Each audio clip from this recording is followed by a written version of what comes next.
여러분 안녕하십니까. 부동산 학교론 한동균입니다. 자, 이번 시간은 부동산 금융에 대한 이론 기초에 대해서 살펴보도록 하겠습니다. 여러분 교재 201쪽이 되겠습니다. 자, 이 부동산 금융에 우리가 개념이 나오고 있습니다.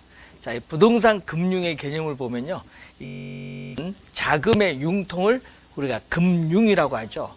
자, 그러면 이 금융은 자금의 운용 대상으로 해서 우리가 자금을 조달하는 일련의 과정을 통틀어서 부동산 금융이라고 합니다.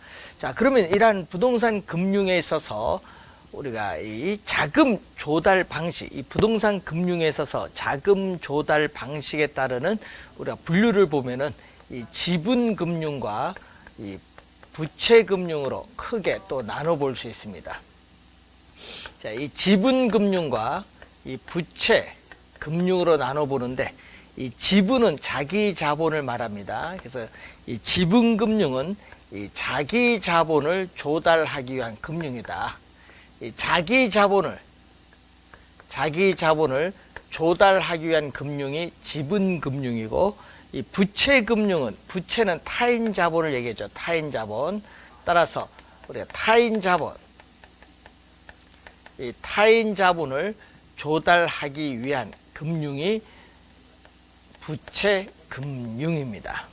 자, 그러면 이 자기 자본을 조달하는데, 이 자기 자본을 조달할 때는 이 주식을 발행하죠. 이 주식. 자, 이 주식 회사가 이 주식을 발행해서 자기 자본을 조달한다든지, 주식을 발행한다든지, 또는 주식을 발행한다든지, 또 지분권, 대상 부동산에 대해서 지분 투자자가 가지는 권한인 이 지분권을 매각을 함으로써 자기 자본을 조달하는 내용이죠. 자, 이 타인 자본을 우리가 조달할 때는 이 저당권을 설정해서 우리는 금융기관으로부터 타인 자본을 조달한다든지, 또는 우리가 이 타인 자본을 조달할 때 사채, 회사의 채권이죠. 회사의 채권, 이 사채를 발행함으로써 우리는 또 타인 자본을 조달하기도 합니다. 이때 이 지분 금융 방식, 이 지분, 우리가 금융 방식을 보게 되면은 이 리츠라고 있죠. 이 리츠는 부동산 투자 신탁 또는 부동산 투자 회사라고 번역하는데, 리츠는 주식 회사입니다. 그래서 주식을 발행함으로써 자금을 조달하고, 우리가 조인트 벤처, 우리가 작년 시험에 또 출제를 또 했었죠. 이 조인트 벤처 지분 금융 방식이고, 이 부동산 신디, 우리가 케이션 또는 부동산 신디케이트라든지 자본시장과 금융투자에 관한 법률에 의한 부동산 집합투자기구, 일명 부동산 펀드라고 하죠. 이 부동산 집합투자기구, 일명 부동산 펀드라고 합니다. 펀드. 자, 이런 것은 지분금융에 있어서의 우리가 방식을 우리가 나타내는 그러한 내용이죠. 그래서 여러분이 우리가 19회 시험, 21회 시험, 또 26회 시험에 또 출제를 또 했습니다. 지분금융 방식. 그리고 이 부채 금융에 있어서의 방식으로서는 이 저당권을 설정해서 금융기관으로부터 자금을 조달하는 저당금융 또는 담보금융이라고 하죠. 저당금융 또는 담보금융이 있고, 이 신탁, 우리가 증서금융. 자, 토지 소유자가 신탁회사와 신탁계약을 체결하면은 우리가 토지 소유자는 신탁회사로부터 신탁에 따르는 수익증권을 받죠. 이 수익증권을 금융기관에 제출해서 자금을 융통하는 신탁금융인데, 담보 신탁에 의한 이 금융기관으로부터 자금을 조달하는 그러한 내용이죠. 또 18회 시험에 출제를 했었죠. 신탁금융이 또 나와 있고, 자, 그리고 주택법에 의해서 주택으로 우리가 상환받는 사채를 발행할 수 있죠. 우리가 이 보증, 우리가 보증 사채인데, 이 사채를 발행해서 자금을 조달하고, 또 프로젝트 파이낸싱에 있어서 우리는 프로젝트 시행회사가 이 회사채를 발행해서 또 타인 자본을 조달하는데, 이런 것은 부채금융이죠. 또 부채금융의 방식 우리가 또 관련해서 22회 시험에 출제를 했습니다. 그래서 잘 우리가 출제하는데, 그래서 여러분 부채, 이 증권은, 이 부채증권은 바로 이 부채금융을 조달하기 위해서 발행하는 증권이고, 이 지분증권은 이 지분금융, 이 지분증권은 이 지분금융을 조달하기 위해서 우리가 발행하는 증권이죠. 그래서 이 부동산 증권은 또 크게 지분증권과 부채증권으로 나눠볼 수 있는데, 이 부채금융을 조달하기 위해서 발행하는 증권으로서 MBS 주택저당증권, MBB 주택저당채권 담보부 채권, ABS 자산 우리가 담보부 증권 등이 있죠. 이 부채금융을 조달하기 위한 부채증권이 있습니다.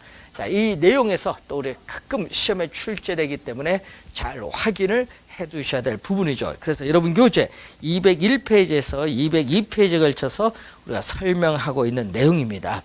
자, 그리고 202페이지 밑에 보시면은 이 제도권 금융과 비제도권 금융이 나오죠.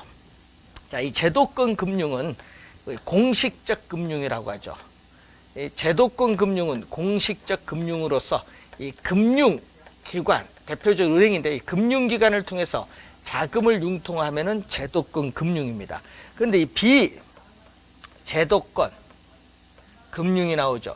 이 비제도권 금융은 금융기관을 통하지 않고 자금을 융통하는데, 여기에는 두 가지가 있죠. 이 수요자 금융과 이 공급자 금융이 있습니다. 이 수요자 금융이라는 것은 이 금융기관을 통하지 않고 수요자가 자금을 융통하는데, 대표적 수단으로서 우리나라에만 있는 전세 제도를 들어볼 수 있고, 공급자가 자금을 융통하는 대표적 수단으로서 우리는 주택 선분양 제도가 있습니다. 주택 선 우리가 분양 제도가 있는데, 이런 게 대표적인 비제도권 금융의 공급자 금융이 되겠습니다. 자, 이런 내용을 우선 또 확인을 해 보시고, 또 이 공공부문에서 우리는 뭐 자금을 또 융통할 수 있는데, 대표적으로 우리가 주택 도시 기금법에 따르는 주택 도시 기금이죠. 과거의 국민주택 기금입니다. 주택 도시 기금에서 자금을 확보하고, 이 민간 부문에서 여러분 은행이라든지 또는 이 보험회사라든지 또는 주택 할부 금융 등이 있죠. 그래서 이 공공부문과 이 민간 부문에서 우리는 일정한 자금을 확보해야 돼요. 자, 일정한 자금을 확보를 하게 되면은, 이 확보된 자금을 누구에게? 토지 소유자에게 토지를 개발할 수 있는 자금을 융통해 줄 수 있는데, 이것을 토지 우리는 금융이라고 하죠. 토지 금융. 자, 그리고 주택 수요자에게 주택을 우리가 개량하거나 주택을 구입을 할 수 있는 자금을 또 융통해 줄 수 있는데, 이것을 주택 소비 금융이라고 하죠. 주택 소비 금융. 자, 이 주택 소비 금융의 대표적인 것이 바로 한국 우리가 주택금융공사, 한국 우리가 주택금융공사에서의 이 모기지론, 일명 보금자리론을 말하죠. 자, 그리고 또 주택 건설업체, 이 주택 공급자인 또 주택 건설업체에게 주택을 개발할 수 있는 자금을 융통해 줄 수 있는데, 이것을 주택개발금융이라고 하죠. 주택개발금융. 자, 주택개발금융의 대표적인 것은 우리가 프로젝트 파이낸싱이라든지 건축 우리가 대부 등을 예를 들어 볼 수 있죠. 자, 그러면 이 주택소비금융과 주택개발금융인데, 이 주택소비금융을 우리는 소비자금융 또는 수요자금융이라고 하고, 주택개발금융을 우리는 공급자가 자금을 융통하는 공급자 금융이죠. 주택 소비 금융은 소비자 금융이고 주택 개발 금융은 공급자 금융인데 이 두 가지를 더해서 주택 소비 금융과 주택 개발 금융을 더해서 주택 금융이라고 하고 이 토지 금융과 이 주택 금융을 더해줘서 우리는 부동산 금융이라고 하죠. 부동산 금융. 이 부동산 금융은 이 부동산 부문에서 한정해서 자금을 융통해 주기 때문에 이 부동산 금융은 우리가 특수 금융이라고 합니다. 일반 금융이 아니다. 자, 일반 모든 부문에 자금을 융통해 주는 일반 금융이 아니라 부동산 부문에 한정해서 자금을 융통해 주는 특수 금융의 성격을 가지고 있습니다. 그래서 주택 금융에 대한데 부동산 금융의 주는 거의 대부분 주택 금융을 말하죠. 그래서 부동산 금융의 기능은 주택 금융의 기능을 얘기하는데, 자, 그래서 여러분 교재에 서서 우리가 주택 금융의 기능이 203페이지에 나와 있습니다. 우선은 주택 수요자에게 자금을 융통해 줌으로써 우리가 주택에 대한 구매력이 향상이 되죠. 그래서 주택에 대한 수요를 증가시킴으로써 우리는 주택 거래를 활성화시켜주는 기능을 가지고 있고, 또 주택 건설 업체에게 자금을 융통해 줌으로써 우리가 주택에 대한 생산 공급을 확대해주는 기능도 가지고 있고, 주택 청약 저축 등을 통해서 우리가 주택 자금을 조성하는 기능을 가지고 있죠. 주택에 대한 수요 공급 조절을 통해서 주택 시장에서의 우리는 수요 공급에 있어서의 경기를 조절하는 기능도 가지고 있고, 또 무주택 저소득층에게 주택 자금을 융통해 줌으로써 주거 생활을 안정시키는 기능도 가지고 있고, 또 전세 살고 있는 사람들에게 자금을 융통해 줌으로써 주택 구입을 보다 용이하게 해주죠. 이 자가주택 소유 기회를 확대해 주는 기능을 가지고 있습니다. 가끔 부동산 금융의 개념, 주택 금융 기능 가끔 출제를 하죠. 자, 부동산 금융의 기능 또 작년에 26회 시험에 또 출제를 했었죠. 19회 시험에도 우리가 부동산 금융의 개념이 또 출제했고, 또 26회 시험에도 또 금융의 개념은 또 출제했습니다. 이 19회 또 21회 시험에 기능도 또 출제하죠. 기능도 시험 지문에 자주 출제를 합니다. 그래서 25회 시험, 21회 시험, 또 19회 시험, 그래서 19회 시험, 21회 시험, 25회 시험에 또 이 기능도 또 우리가 자주 출제를 하는 그러한 부분이 우리가 되는 그러한 내용이 되겠습니다. 자, 그리고 23페이지에 저당이 이제 나오는데, 이 저당이라는 것은 부동산을 담보로 해서 자금을 융통받는 게 저당인데, 자, 여러분이 이 주택 수요자를 저당 차입자, 이 저당권 설정자라고 하고, 금융기관은 어떻게 돼? 저당권자라고 하죠.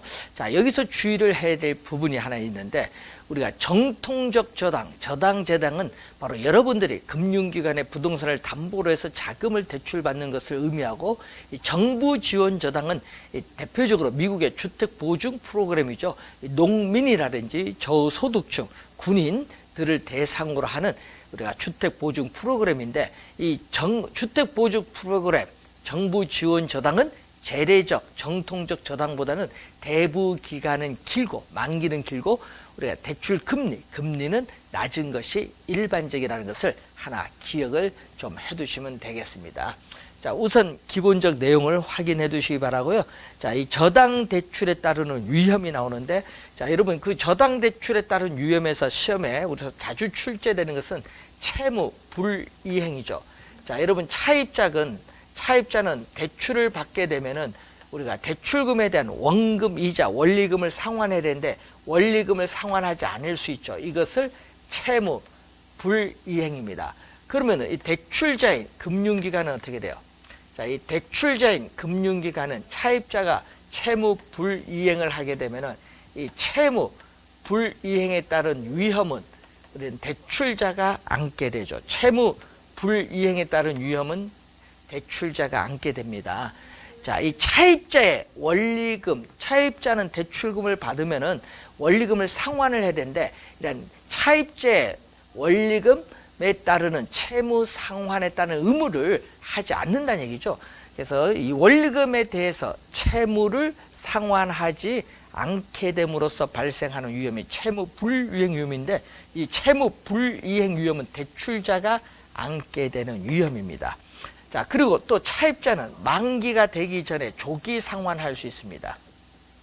차입자는 만기가 되기 전에 조기 상환을 할 수 있는데, 이 조기 상환을 하게 되면은 대출자는 높은 이자를 얻게 될 기회를 상실하게 되죠. 그래서 또 이 조기 상환에 대한 위험은 또 대출자가 안게 되는 위험이다. 자, 요 두 가지는 시험에 또 우리가 자주 출제를 하는데, 하여튼 채무 불이행 위험이나 조기 상환 위험, 즉 만기 전 변제 위험은 대출자가 안게 되는 위험이라는 걸 정도 하나 기억을 해 두시면 되겠습니다. 자, 여러분 교재 205페이지에 우리가 이자율의 결정 원리가 나오는데, 자, 이 이자율의 결정 원리와 관련해서 우리가 이 대출 금리죠. 대출 이자율. 자, 이 대출 금리는 우리 대출자가 우리가 얻을 수 있는 수익률입니다. 그러면 이 대출 금리는 명목상의 이자율인데, 이 대출 금리는 이 명목상의 이자율 금리로서 이 시장의 이 실질 이자율에다가 이 차입자의 신용에 따르는 위험에 대한 대가, 리스크 프리미엄이겠죠. 위험에 대한 대가에다가 인플레이션이 예상되는 경우에는 예상 인플레이션에 따르는 할증률을 더해주면 되겠죠. 자, 여러분 인플레이션, 예상 인플레이션이 우리가 발생을 한다. 그러면은 당연히 돈의 가치가 떨어지니까 대출 금리도 금융기관은 올리겠죠. 명목상의 대출 금리를 올리고, 차입자의 신용도가 안 좋았다, 그 위험의 할증률이 높아지면은 또 대출 금리도 상승합니다.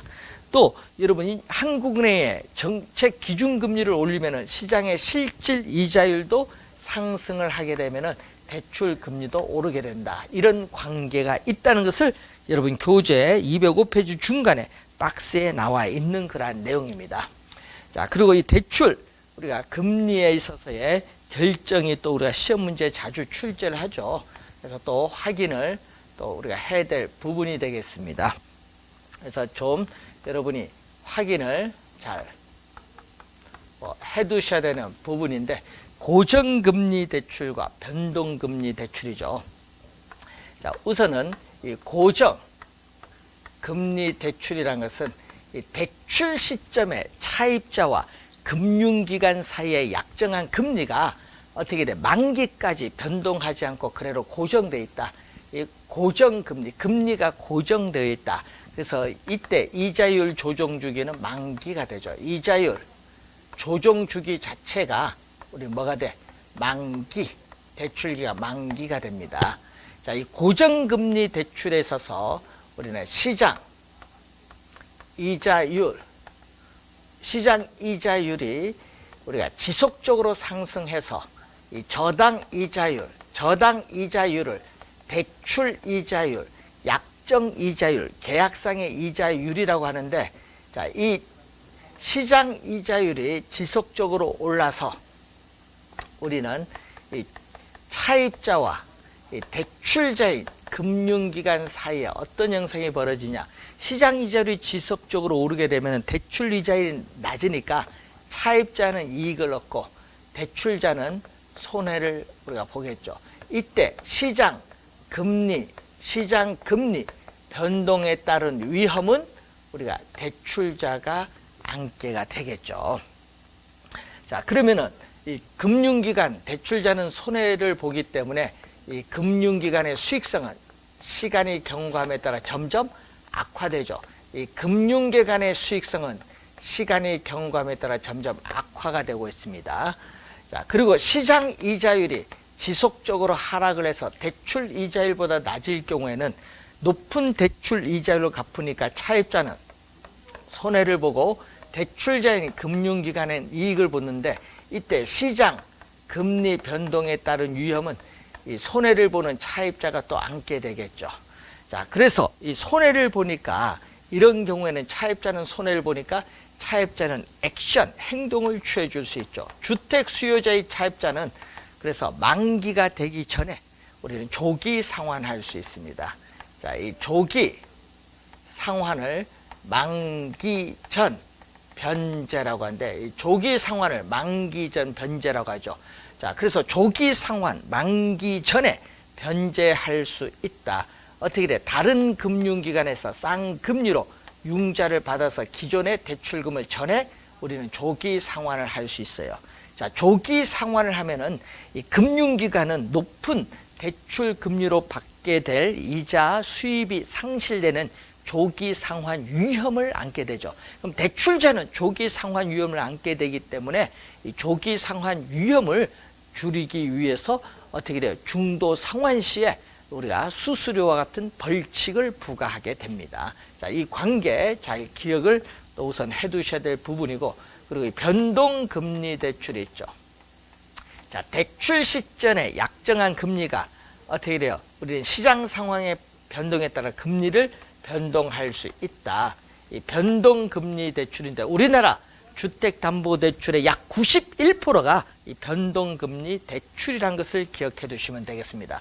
자, 이 변동금리 대출에 있어서 이 대출 금리는 우리가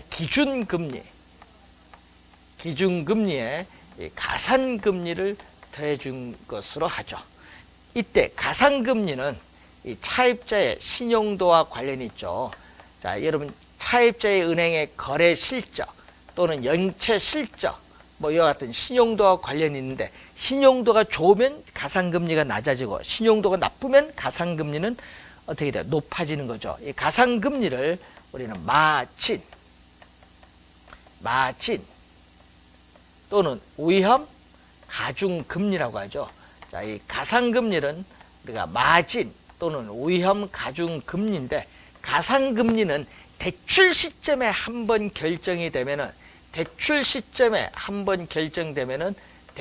중간에 우리는 변동하지 않는다. 대출 시점에 한번 결정되면은 가산금리는 대출 중간에 변동하지 않습니다. 그럼 대출 중간에 변동하는 게 당연히 기준금리죠. 이 기준금리를 우리는 지표금리죠. 인덱스. 지표금리인데 이 기준금리로서 우리 두 가지가 있죠. CD, 양도성 예금증서 금리인데 이자율 조정 주기는 3개월이죠. 자, 그리고 코픽스. 근데 이자율 조정기는 6개월 또는 뭐 1년이 되죠. 이 코픽스라는 용어는 은행이 외부로부터 자금을 조달하는 비용, 뭐 은행채를 발행한다든지 CD를 발행한다든지 정기예금 이 금리를 가중평균한 거죠. 그래서 은행이 우리가 외부로부터 자금을 조달하는 비용 지수를 우리는 코픽스라고 하는데, 이 코픽스죠. 코픽스.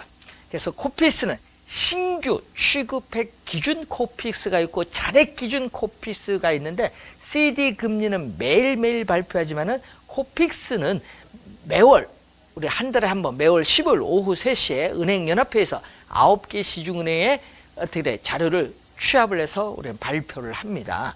두 가지가 있는데, 이때 CD 금리가 오르고 코픽스가 오르면은 기준금리가 오르기 때문에 대출금리가 상승을 합니다.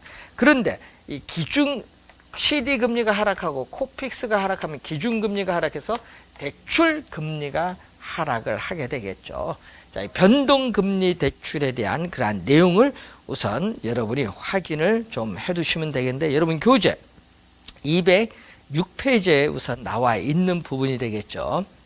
자, 그리고 이자율 조정 주기가 나오는데, 자, 이 변동금리 대출에서 이자율 조정 주기를 보면은, 자, 이 변동금리 대출에서 이자율 조정 주기가 멀수록 짧을수록, 자, 이 변동금리 대출에서 이자율 조정 주기가 짧을수록 우리가 차입자와 대출자 사이에 어떻게 돼요? 차입자는, 우리는 대출자는 유리하고 차입자는 불리하죠. 왜냐?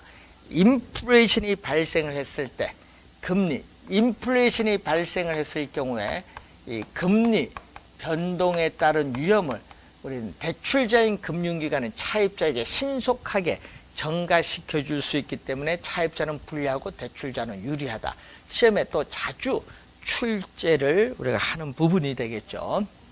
자, 그리고 이 대출 시점에 또 초기 이자율은 어떻게 되냐. 자, 대출 우리가 시점에서의 초기 이자율.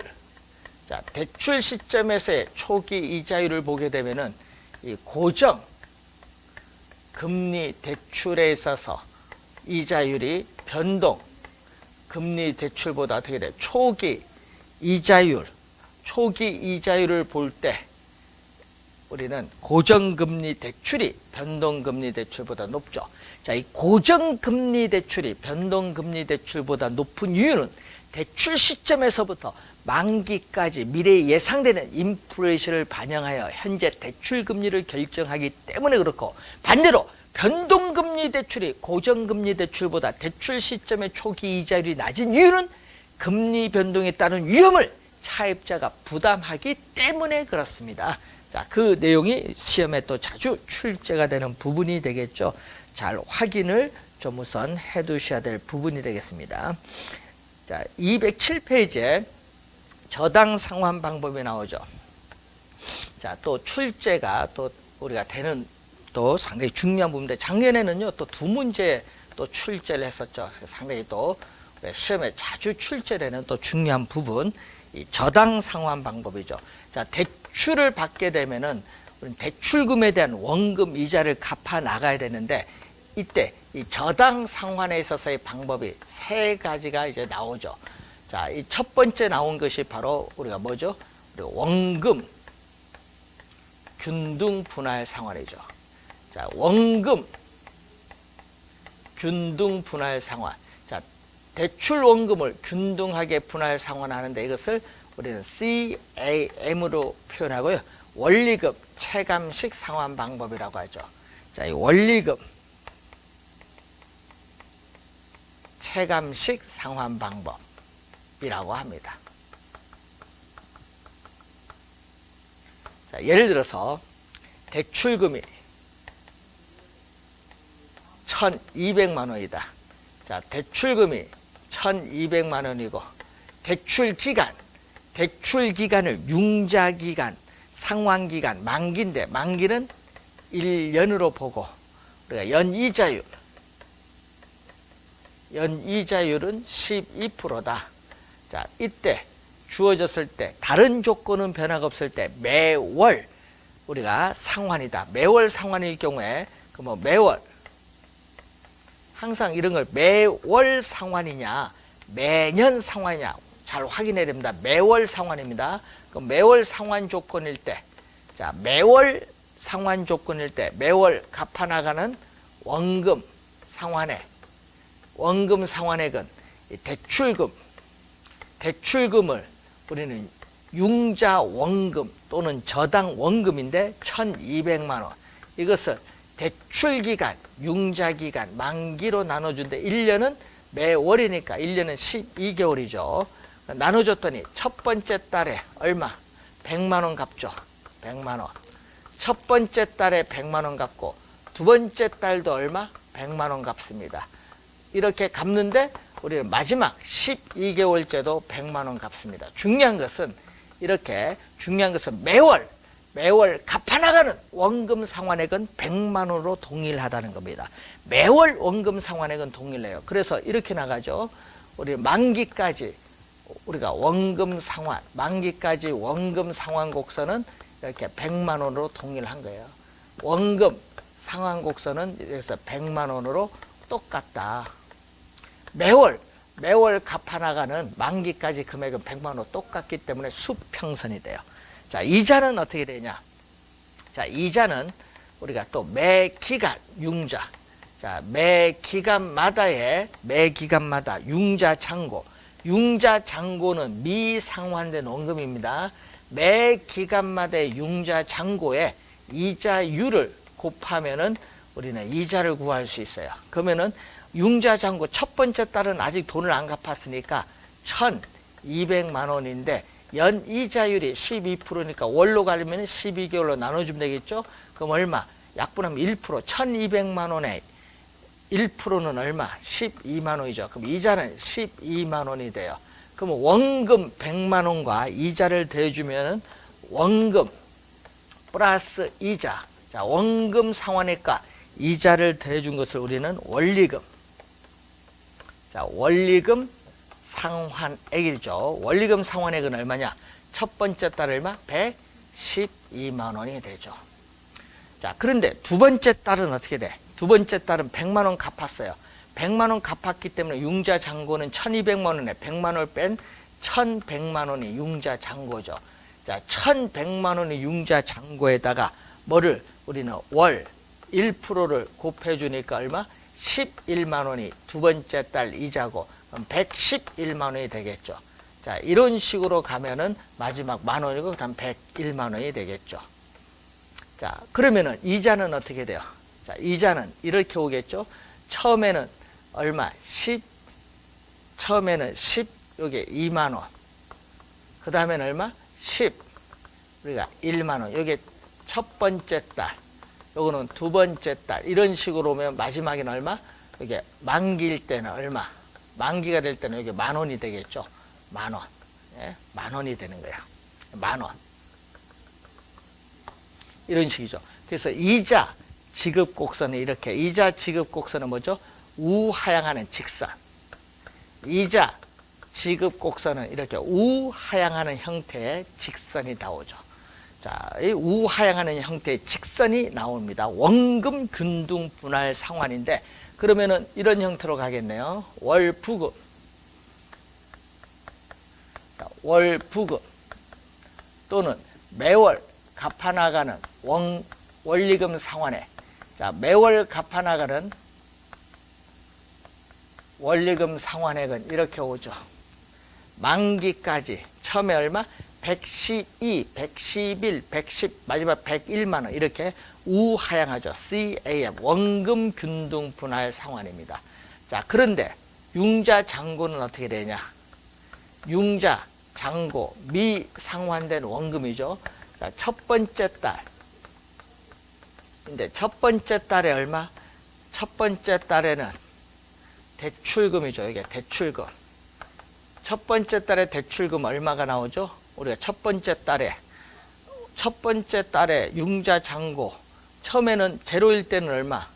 제로일 때는 1200만 원 대출금. 그 다음에 첫 번째 달에 융자 잔고는 1100만 원. 그 다음에 얼마? 1000만 원. 이런 식으로 오게 되면 또 이런 직선의 형태로 오겠죠. 그럼 만기가 되면 돈은 다 갚았네요. 미상환된 원금은 제로. 이런 형태가 되겠죠. 이게 바로 우리는 CAM이다. CAM. 자, 이게 원금 균등 분할 상환입니다. 자, 그러면 원리금 균등 분할 상환은 이 얘기죠. 원리금은 만기까지 대출 기간 내내 동일한 금액을 상환해 나가는 방식이죠. 이게 바로 CPM. CPM은 원리금 균등 분할 상환. 자, 원리금을 균등하게 우리 분할 상환하는 방식이다. 자, 원리금 균등 분할 상환은 우리 투자론에서 이렇게 또 배우셨죠. 자, 만기까지 가는데, 자, 이자 지급 곡선. 자, 이자 지급 곡선은 우하향하고 원금 상환 곡선은 우상향하죠. 자, 이때 첫 번째 달에 이자 지급액은 가장 많고 원금 상환액은 가장 낮다가 기간이 경과할수록 이자 지급액은 체감하고 원금 상환액은 체증합니다.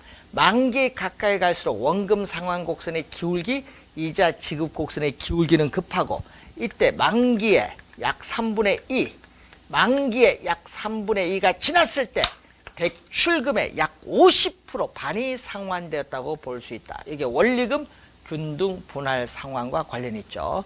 자, 처음에 원금은 적게 갚거든요. 그러면은 처음에 원금을 적게 갚으니까 이 점이 미상환된 원금. 그래서 이렇게 가면은 이런 형태로 내려오는 게 바로 CPM이 되겠죠. CPM. 자, 그리고 GPM은 처음에는 어떻게 돼? 1년 동안은 원리금 상환이 낮다가 그 다음은 인플레이션 감안해서 약간 높게, 그 다음 인플레이션 감안해서 이렇게 점점 이렇게 높게 가죠. 자, 6년 차에는 원리금 균등보다 높게 갑니다. 자, 이런 형태로 가는 게 바로 GPM이죠. GPM은 원리금, 체증식, 원리금, 체증식 상환 방법이죠. 점진적으로 원리금이 증가한다. 원리금 체증식 상환 방법이고 이것을 점진적으로 증가하는 점증 상환 대출이라고 해. 점증 상환 대출. GPM. 그래서 초기에는 GPM에서 초기에는 원리금 상환액이 낮거든요. 초기에는 이 원리금 상환액이 이자 지급액에도 못 미쳐요. 자, 이자 지급액이 70만 원인데 원리금이 20만 원이다. 이렇게 못 미치게 되면은 융자 잔고는 이 차액만큼 못 미치는 50만 원을 융자 잔고에 더 얹어버리거든요. 그래서 융자 잔고가 대출금보다 많아요. 그래서 초기에 융자 잔고가 대출금보다 큰 마이너스 부에 있어서의 원금 상환이 나타나요. 그러다 보니까 초기에 대출금보다 미상환된 원금, 융자 잔고가 많은 이런 형태가 나오는 게 바로 GPM이다. 자, 그래서 초기에, 대출 초기에 원리금 상환액이 여기가 가장 많고 여기가 중간, 여기가 가장 적고요. 만기, 대출 만기로 가까이 갈수록 어디가 원금 균등이 가장 낮습니다. 자, 그리고 대출 중간에 미상환된 원금, 융자 잔고가 가장 낮은 것은 요거고 원리금 균등이 중간, 점증은 가장 높다는 것을 이 그림을 통해서 여러분들은 이해를 해 두셔야 되겠습니다. 자, 시험에 우선은 자주 출제가 되는 부분이죠. 이 그림을 잘 이해를 해 두셔야 되겠습니다. 자, 여러분 교재 관련해서 문제를 하나 풀어보도록 하겠습니다. 자, 209페이지 4번 문제인데 일정 기간 동안 상환액을 특정 비율로 증액을 하여 원리금 상환액을 초기에는 적게 부담하고 시간의 경과에 따라 부담을 늘려가는 방식은 바로 점증 상환 저당이죠. 바로 체증식 분할 상환 방식 2번이 정답이 되겠습니다. 그래서 이 그림 여러분 시험에 우리가 계산 문제 출제인데 작년 시험에는 무슨 원금 균등 분할 상환 계산 문제 출제했었죠. 작년 시험에는. 그래서 여러분 계산 문제도 많이 나오고요. 이론도 많이 나오기 때문에 잘 알아두시고 작년에 우리가 두 문제 출제를 했었습니다. 잘 확인을 해 두시기 바라고요. 우리가 다음 시간에는 209페이지의 저당의 유동화 제도에서 살펴보도록 하겠습니다. 수고 많으셨습니다.